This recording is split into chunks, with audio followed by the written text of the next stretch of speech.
Have you ever heard someone say, I don't trust people anymore?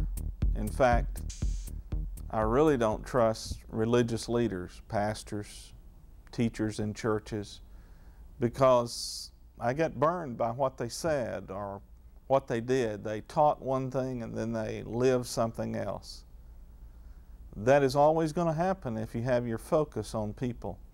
There will always be those who disappoint. If you look at Jesus in his day, he looked at his religious leaders of his day, and they were very disappointing.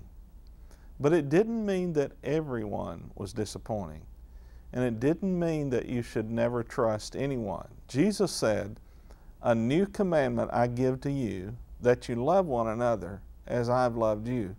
And by this, all will know that you're my disciples, if," that's a conditional statement, "if you have love one to another." You see, loving other people doesn't depend on, can I trust them? Or did they say the right thing? Loving other people is investing your life in them to help them come to the place where they need to be in their relationship with Christ. Don't depend on your relationship with Christ based on what some person says, but whether or not that person is revealing the truth of God's Word in their teaching and preaching.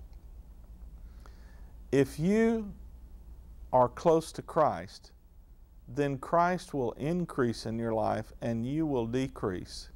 You'll not be so worried about what everybody else is doing around you. You'll be worried about your own personal relationship with Christ. And that happened with Jesus and two of his disciples. Simon Peter was greatly concerned. Jesus, what about this other disciple? What about him?